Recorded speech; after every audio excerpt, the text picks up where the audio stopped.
Coucou, bonjour, ici Louise la star apôtre de Jésus.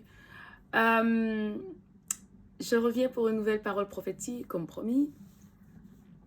La parole prophétique concerne tout d'abord l'attitude. Donc, vous savez que dans la précédente vidéo, on a parlé de l'âge, que l'âge n'a pas d'importance.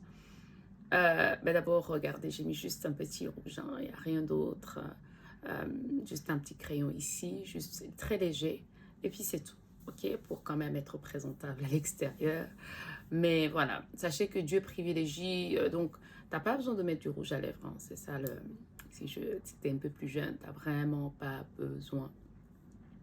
C'est juste une question de, voilà, d'assurance, voilà, d'être prêt à mettre le rouge à lèvres. Sache que beaucoup d'hommes n'aiment pas le rouge à lèvres, ok, sauf pour les sorties, voilà, les sorties à l'extérieur, mais voilà. Donc ça, c'est une petite parenthèse pour te dire que tu n'es pas obligé de faire ce que moi je fais parce que je suis libre.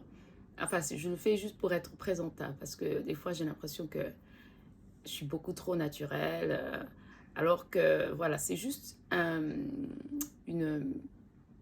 c'est un délire en fait, c'est un délire. Ça n'a vraiment rien à voir avec le fait de rehausser la beauté, parce que la beauté, franchement, elle est au départ naturelle. Et elle est liée aussi à l'attitude, ok? Donc, c'est ça la parole, la nouvelle parole prophétique d'aujourd'hui. C'est que l'attitude fera toute la différence. Ben, on le sait, hein, on le sait, mais c'est un bon rappel quand même de savoir que lorsqu'on veut sélectionner, même dans le cadre de Miss Univers, on ne va pas regarder que ta beauté, quoi. On va regarder ton attitude face aux caméras, ton attitude face au public. Peut-être qu'ils regardent un peu dans ce qui se passe dans les coulisses, mais un peu moins. Mais surtout l'attitude, positivité, s'il vous plaît. Soyez positif, pas de négativité. Euh, donc la négativité, ça peut être quoi? Ça peut être quelqu'un qui se fâche, qui est susceptible. Je sais que la personne en face va faire exprès pour vous tester justement. Ok, sachez que les hommes testent et les femmes testent aussi. C'est très important de tester dans les premières phases pour savoir comment est-ce que la personne, si elle est dingue, si elle est, voilà, comment elle réagit, quoi. Et donc, la manière dont tu vas réagir dans cette saison va vraiment être déterminante pour ton mariage, ok? Voilà. Parce que, au fond, tu es prête. Tu es préparée, tu es déjà, ta foi, tu as travaillé sur ta foi, tu as cru. Maintenant, le moment d'être exaucé, couronné, alléluia, va venir. Souvenez-vous dans la Bible, oh, je n'ai pas mon ordinateur, voilà, mais dans la Bible, souvenez-vous d'Esther, de comment elle a été couronnée. Donc d'abord, Esther, elle a été préparée, hein, par rapport à son attitude aussi. C'est-à-dire qu'on l'a briefé. On l'a briefé sur comment est-ce qu'il faut se tenir. Et puis, le roi a trouvé faveur à ses yeux. Faveur à ses yeux devant les autres femmes et surtout devant Vashti, qui, elle, avait un sale caractère. Donc, ce n'est pas le moment dans votre saison de mariage de vous comporter comme Vashti. C'est-à-dire une femme qui est... qui n'écoute pas, voilà, une femme qui n'est pas... Essayons d'imaginer une femme digne d'être une reine, d'être couronnée. Ben, une femme qui n'est pas, voilà, qui n'est pas conciliante. Je sais que tout ce qui peut se passer autour de vous peut ne pas vous plaire, d'accord? Mais la question est comment est-ce que vous allez réagir en public et surtout comment est-ce que vous allez humilier l'homme. L'homme est très sensible à l'humiliation publique. Donc même s'il a déconné, pardon pour le terme, enfin c'est comme ça qu'on s'exprime ici chez les jeunes. Parce que l'âge n'a pas d'importance, donc on est jeune. Même s'il a foiré. Excusez-moi, je suis beaucoup trop jeune dans ma tête. Enfin, même si il a mal agi en public, essaie de prendre sur toi. Tu prends sur toi, pas de regard bizarre, parce que déjà tout est dans le regard, tout est déjà dans l'attitude. Je sais, femme excédée par des traumatismes, fragilisée par différentes relations, etc., etc. Mais c'est là maintenant que tu dois essayer de tenir ferme, parce que tu sais que derrière, il y a un couronnement. Tu n'es pas parti pour jouer. C'est pas ta dernière chance. Mais j'ai presque envie de dire que c'est ta dernière chance, au fond, vu ton âge. Donc, comme tu exiges à l'autre partie de ne pas jouer avec toi, toi non plus, tu ne dois pas jouer avec lui, avec elle, avec ce couronnement. Donc, tu vas te comporter, tu vas pas le faire perdre le temps, tu vas pas le stresser, tu vas pas le faire hésiter. Tu vas accepter même malgré l'âge. Le problème des gens qui ont un certain âge, c'est que souvent, ils sont impatients, ils croient qu'ils savent tout. Souvent, ils savent beaucoup de choses, ils ont beaucoup d'expérience, ils sont impatients. Mais voilà, faire preuve, même si tu sais tout, même si tu sais mieux que l'autre, mais faire preuve, franchement, de sagesse comme Esther pour trouver faveur aux yeux du roi. Alléluia. Oui, sache qu'un roi est un roi, au fond. C'est lui qui dispose, c'est lui, pardon, qui propose, et la femme dispose. Donc, c'est lui qui propose. Il faut qu'on te propose aussi. C'est important qu'on te propose. Et puis, sache qu'il y a des gens à qui on a proposé, après on a annulé aussi, pour mauvais comportement. Ça aussi, il faut savoir. Ça vient suite, cette parole prophétique vient suite à une remarque que mon ami m'a fait. Il m'a dit qu'un homme est prêt à aller avec une femme moins belle, mais parce qu'elle a une bonne attitude, parce qu'elle ne lui casse pas la tête, parce qu'elle lui donne la paix. Donc tu vois, c'est clair que c'est très important. C'est un rappel en fait, parce que ce sont des choses qu'on sait, mais à cause de différents événements qui se sont passés peut-être dans ta vie, tu sais, un passé très lourd, des femmes qui ont un passé lourd, une jeunesse lourde, où on vous a traumatisé, où vous n'avez pas traité certains problèmes, eh bien, vous pouvez être vite, comment on dit, triggered en anglais. Donc, vous pouvez vite être provoqué, vous sentir provoqué à l'intérieur. Mais là, ce que tu dois faire, c'est demander au Saint-Esprit de t'aider, garder la maîtrise de soi. Garder la maîtrise de soi, te rappeler en fait que ici, tu es une queen. Ici, voilà, tu es une queen. Donc, une queen, une reine, ça a un comportement de maîtrise de soi. Il suffit de regarder toutes les reines du monde, à commencer par, si je puis parler de la reine Mathilde de Belgique, eh bien, regardez son comportement. Toujours souriante, jamais se fâcher, jamais. C'est-à-dire que c'est la représentation publique du royaume, en fait. Donc, vous êtes la représentation, c'est vous qui portez la couronne. Enfin, le roi aussi, mais quand même, vous êtes l'ambassadeur, quelque part, de votre couple. Donc, essayez de... En tout cas, lorsque vous savez que vous allez être couronné, lorsque vous savez que vous avez en face de vous un candidat sérieux, l'époux du royaume de Dieu, c'est-à-dire quelqu'un que clairement Dieu te dit, c'est lui. C'est lui. Tu peux avoir plusieurs candidats. Hein. Tu peux avoir plusieurs candidats, comme je t'ai dit, et je le ferai dans la 3e vidéo prophétique. Dieu peut remplacer un candidat. Voilà, Dieu peut remplacer un candidat, comme Vashti a été remplacée par Esther. Donc, il y a toujours différents candidats. Donc, ce que toi, tu dois faire, donc j'ai oublié le fil, ce que tu dois faire, c'est vraiment te rappeler que c'est un couronnement, c'est quelque chose de tellement important.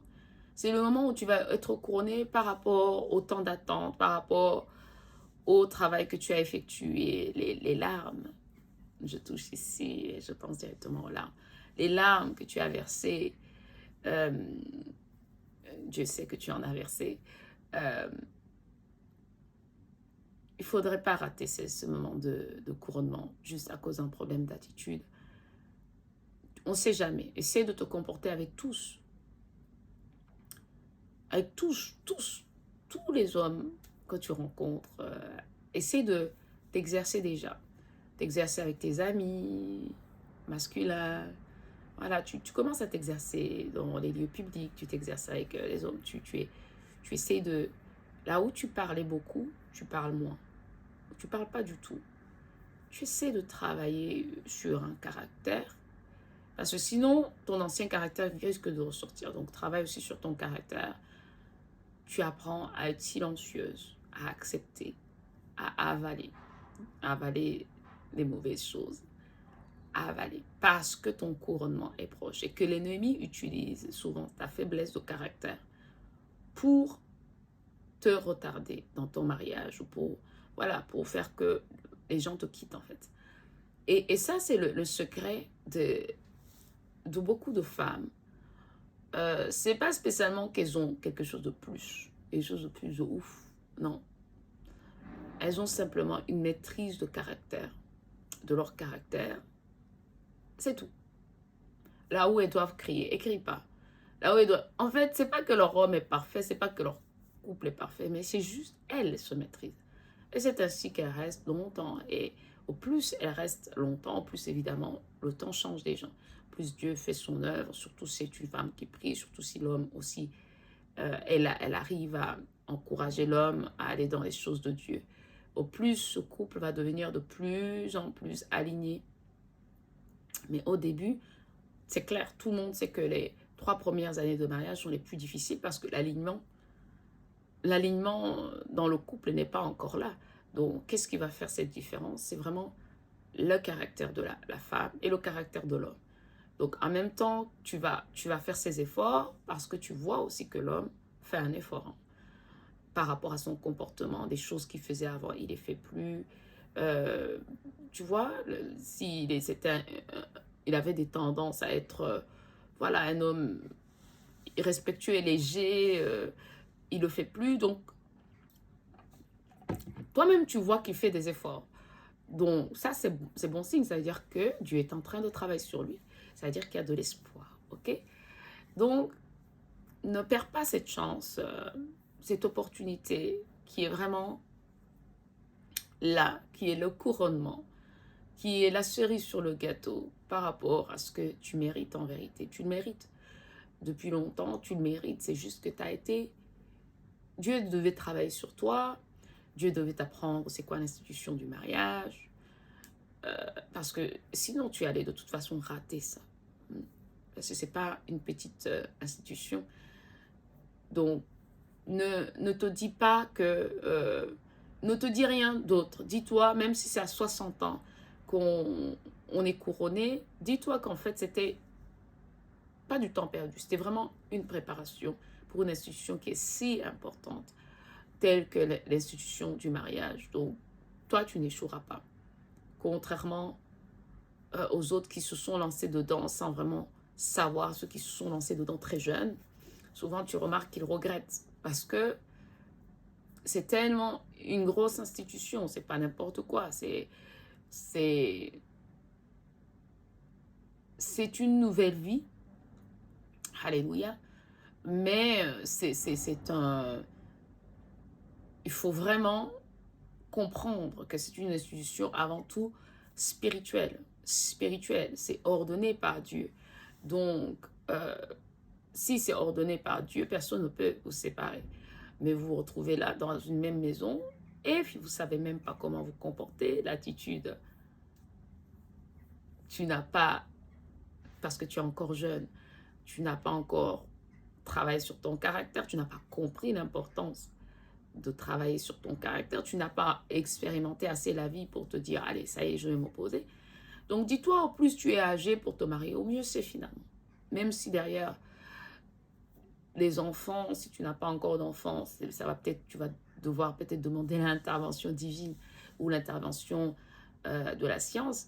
Mais dis-toi que le plus tard c'est le mieux c'est. Enfin, le plus tard c'est pour le plus tard c'est le mieux c'est parce que vous êtes mature. vous êtes mature, ok? Donc, cette maturité qui vraiment a travaillé l'attitude. Parce que moi, je me rappelle que quand j'étais jeune, franchement, si tu m'avais mis dans un mariage, à ce moment-là, Jesus, je serais une femme divorcée. Je serais une femme divorcée. Bon, là, je ne me suis jamais mariée vraiment civilement. Mais même si tu m'avais mis avec la bonne personne, je serais probablement une femme divorcée. Pourquoi? Parce que tous ces termes, déjà comprendre que le mariage c'est une bénédiction, c'est une grosse bénédiction, c'est vraiment la faveur de Dieu, c'est même marqué dans le mariage, dans la Bible, et même les enfants, la même chose. Déjà comprendre que ces choses-là, c'est pas des choses qui sont données, c'est pas des choses, voilà, que tout le monde a. Donc, si j'étais rentrée là-dedans assez jeune, probablement que je me serais dit, oh, c'est normal, je suis mariée, je me marie, j'ai des enfants, c'est normal. Non, c'est une vraie bénédiction et donc tu n'as pas envie de, de gâcher cette bénédiction avec peut-être un divorce ou quelque chose, ou un mauvais mariage, un mariage qui est tourmenté. C'est pourquoi, là, il faut travailler sur l'attitude. Euh, Très important, dis-toi que partout, tu seras jugé sur ton attitude, que ce soit au travail, que ce soit... euh, En fait, c'est ça qu'on se souviendra de toi par rapport à l'attitude. En public, c'est ça le, le... Et aussi, dis-toi que quand tu vas dans des événements, souvent tu adaptes ton attitude face aux gens qui sont là. Pourquoi tu ne ferais pas de même pour ton futur mari? Les efforts que tu fais au travail, dans les lieux publics, pourquoi tu ne ferais pas ça pour ton futur mari? Je comprends, tu ne veux pas faire ça peut-être pour tous les hommes, parce que c'est pas, tu les aimes pas, mais pourquoi tu ne veux pas faire ça pour ton futur mari alors que Dieu t'a clairement a choisi cette personne pour toi et c'est une personne que toi-même tu aimes. C'est clair, vous avez une flamme, la flamme, une flamme qui est là. Oui, souvent, là je parle de flammes jumelles, mais aussi les âmes sœurs. Donc, les âmes sœurs, c'est un peu plus facile, mais les flammes jumelles, pourquoi tu ne veux pas faire cet effort pour ta flamme jumelle? Même si le caractère est mauvais, même si Dieu travaille sur cette personne, tu sais. Dieu travaille. C'est lui, il n'abandonne personne. Il travaille sur cette personne. Et tes prières vont payer aussi. Ça, c'est une autre attitude aussi qu'il faut avoir. C'est une attitude de prière. Donc, essaie de redevenir cette fille, cette femme humble, qui prie, qui est sage, qui est intelligente. C'est vraiment là, tout est dans l'attitude. Ok? Donc, c'est important. Puis, on verra tout ça si tu as envie d'un coaching capillaire. Tu peux, et que tu veux te préparer au mariage, tu peux effectivement bénéficier de ce genre de conseils, de comment on se tient aussi par rapport, même physiquement, comment est-ce qu'on se tient lorsqu'on porte sa couronne, qui est cette chevelure, qui est cette coiffure. On peut toucher à ça, on touchera à ça, notamment dans le cadre des différents programmes qui te seront présentés. Donc, n'hésite pas à aller prendre un rendez-vous sur le site web www.inoumasbeauty.com, la beauté des colombes. Et voilà, on va travailler ensemble. Il y a rien de mieux que de partager avec des sœurs. Donc, je ne veux pas des sœurs qui sont dans la folie. On veut des gens qui comprennent qu'on ne fait pas des efforts pour rien, qu'à tout âge, on se prépare au mariage, même si on a 18 ans. À tout moment, Dieu peut, même à 16 ans, Dieu peut envoyer ton futur époux. Donc, il faut toujours être préparé. L'attitude, c'est quelque chose qui va vraiment de 5 à 75 ans, 7 à 77 ans, 7 à 77 ans. Donc, c'est sine qua non. L'attitude, retravailler dessus. Si la personne t'énerve, si la personne suscite en toi des sentiments qui te perturbent, ben voilà, ne lui parle pas, ok? Ne lui parle pas. Évite, si tu n'as pas envie de décrocher, ne décroche pas. Évite de te mettre, d'être codépendante ou d'être dans une situation où tu te dis, ah, si je ne fais pas ça, alors il va plus, non, non, non, il va plus penser à moi, non, non, non, non. Tant que, pense, préserve ton caractère, préserve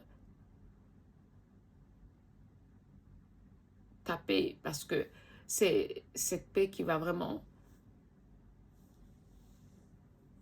exulter, est-ce qu'on peut dire ça? Ouais, je crois que ça se dit.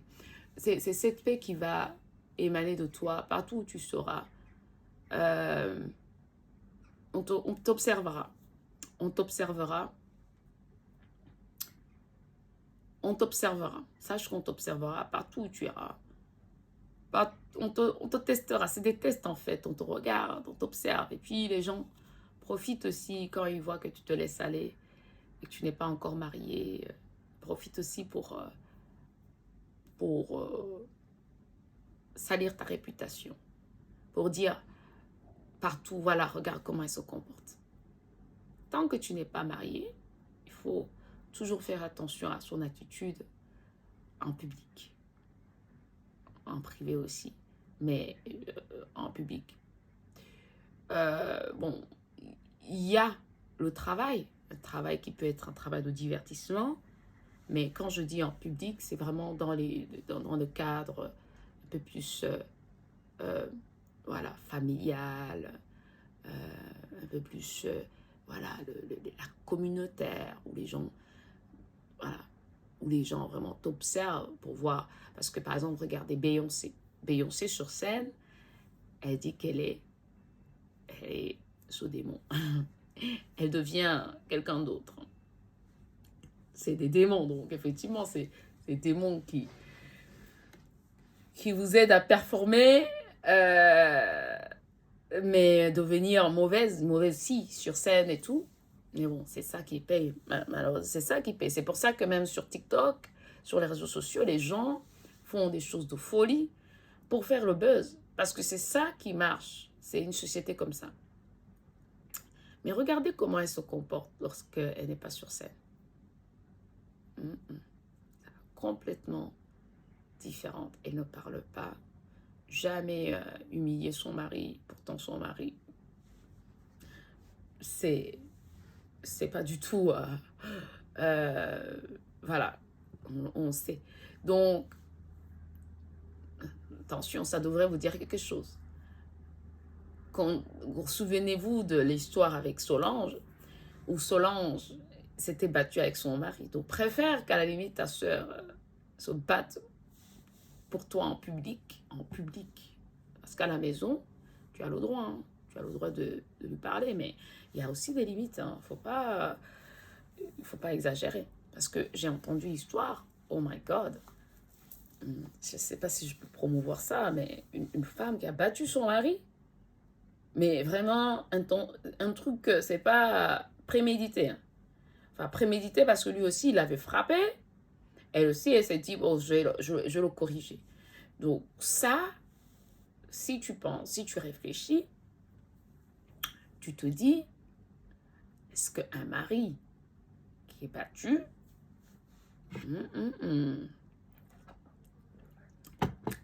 est-ce qu'il va rester? Est-ce qu'il va être épanoui?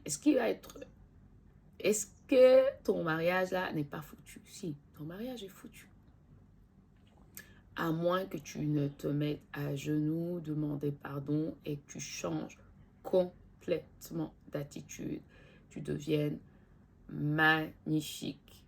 Une femme magnifique, c'est-à-dire que tu lui offres tout, c'est-à-dire au lit, tu es parfaite. Cuisine, parfaite. C'est-à-dire tu deviens la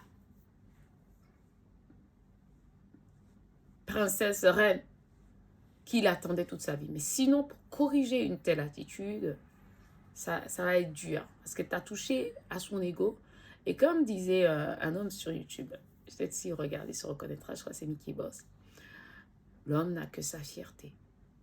Même si c'est un mauvais, il n'a que sa fierté. Donc, si tu veux te marier,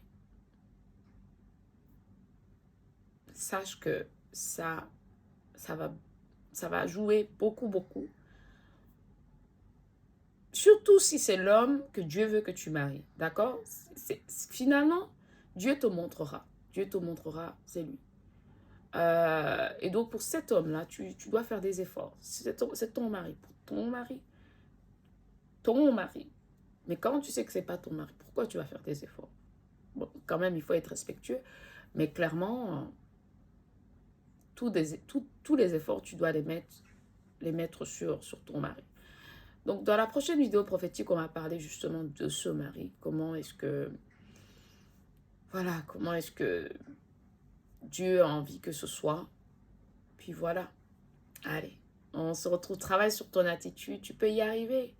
Dieu est avec toi. Le Saint-Esprit est en toi. Il est avec toi. Parfois, il va te dire, tu sais que le Saint-Esprit est capable par des signes, de te dire, calme-toi. Calme-toi. Il est capable de t'expliquer des choses. Le Saint-Esprit peut, par exemple, t'expliquer que, par exemple, l'autre personne en face, l'âge, par exemple, de la personne. Je veux dire, un enfant, tu ne vas pas t'énerver sur un enfant comme tu t'énerverais sur un adulte. Parce qu'un petit enfant, il sait pas ce qu'il fait. Donc, tu ne vas pas commencer à lui. Tu ne vas pas devenir dingue devant un enfant. C'est interdit. Parce que l'enfant ne sait pas ce qu'il fait. Donc, tu vas bien le punir, sanctionner. Mais pas l'en tenir rigueur, comme tu en tiendrais rigueur à quelqu'un qui a 15 ans, qui sait exactement ce qu'il fait. Il y a cette notion de l'âge. Donc, Dieu peut te montrer. Si par exemple la personne est plus jeune que toi, l'âge, voilà, l'âge. Cette personne, attention. Si la personne n'a pas d'enfant, par exemple, toi tu as des enfants, la personne n'a pas d'enfant, la personne n'a pas d'expérience par rapport aux enfants. C'est pour ça que c'est toujours compliqué, un peu plus compliqué quand les gens qui vont ensemble et l'un a des enfants et l'autre n'a pas d'enfants, c'est parce que clairement, tu vas être frustré parce que la personne qui n'a pas d'enfant, des erreurs qu'elle va faire, donc il faut être patient. Il faut être patient, il faut lui apprendre petit à petit, tu lui apprends, voilà, pour éviter tout traumatisme. Voilà, c'est ça que, voilà le genre d'exemple qu'on peut voir c'est vraiment, si, regardez par exemple, il y a des relations, des gens, vraiment faites un effort, soyez comme des stars, voilà. Vous voyez, des stars en public, ils font très attention à leur image, à le moindre fait et geste. Ils sont vraiment, n'oubliez pas, vous êtes observés. Si vous n'êtes pas observé par des gens, c'est Dieu qui vous observe, Dieu vous regarde. Même à l'intérieur de votre ménage, pour ceux qui seront bientôt mariés ou qui sont déjà mariés. Dieu vous regarde. Dieu voit quand vous disputez, quand vous ne parlez pas. Dieu regarde. Il y a toujours un œil qui vous regarde.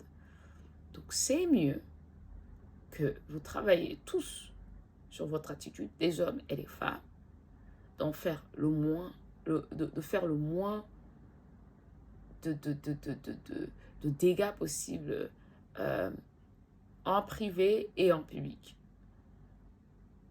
C'est un cadeau de Dieu, c'est une grâce. C'est la paix, ça vient de la paix du Christ. Ça vient de la paix du Christ, le calme. C'est les fruits de l'Esprit de Dieu. Le calme, la paix, la patience. Demandez-le et vous le recevrez, ok? Et surtout de la part des chrétiens. demandez-le. Demandez-le et vous le recevrez en cette saison. Travaillez sur votre caractère, vous le recevrez. Vous le recevrez, c'est tellement important. Alléluia. Je voudrais prier pour remercier le Seigneur pour cette magnifique parole qui clairement, dont la jeunesse aujourd'hui a besoin. Beaucoup, beaucoup, beaucoup. Parce que surtout la jeunesse de l'Europe, vraiment, vraiment, vraiment, enfin dans le monde entier, je crois qu'on a tous besoin de comprendre de la grâce, d'avoir une bonne attitude. Alléluia. Seigneur Jésus, merci pour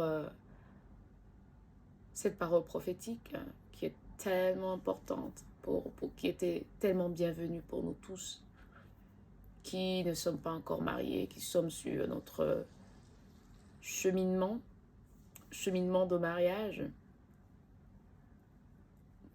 du mariage, alléluia. Merci Seigneur Jésus-Christ de nous avoir sauvés par ton Saint-Esprit qui veut qu'on gagne, alléluia. Alléluia, car tu as, comme tu l'as écrit dans Jérémie 29, 11, tu as des projets de bonheur et non de malheur. Des projets, un avenir, tu nous offres un avenir et la paix, et la paix. Alléluia. Seigneur, nous recevons cette paix, nous recevons ce calme, nous recevons ce changement de caractère, alléluia, pour tous tes enfants, alléluia, qui regardent, tous ceux qui se marieront un jour. Seigneur, continue de travailler sur leur caractère, la maîtrise de soi, la maîtrise de la colère, la maîtrise de la frustration, alléluia, d'être des enfants exemplaires dans leur comportement, car des enfants plus petits les regardent, sont toujours regardés par quelqu'un. Seigneur, donne-leur de réussir leur vie grâce à une bonne attitude, Seigneur Jésus. Donne-leur de vaincre ce serpent qui leur ment de l'orgueil, par l'orgueil, par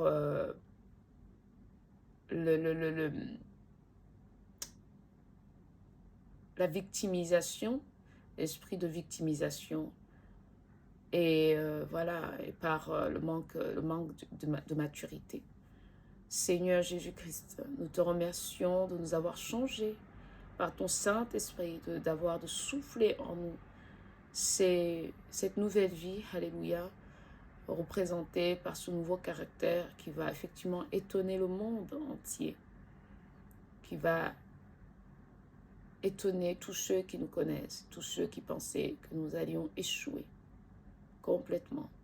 Merci Seigneur pour ta sagesse, pour ta miséricorde divine, par ta croix qui sauve tous les jours. Alléluia. Merci Seigneur Jésus-Christ de penser aux femmes divorcées, à la réputation qui les colle. Seigneur Jésus-Christ, enlève cette image négative des femmes et hommes divorcés, et au contraire, amène un sourire sur les visages de ces hommes et femmes pour qu'ils puissent embrasser la nouvelle vie qui les attend. Alléluia. Pour qu'ils puissent marcher dignement, Seigneur Jésus-Christ, pour te glorifier. Alléluia. Alléluia. Alléluia. Merci Seigneur Jésus-Christ d'avoir vaincu pour nous sur ta croix, encore une fois Seigneur Jésus-Christ. Je sais que ça c'est un combat et tu viens de le gagner maintenant.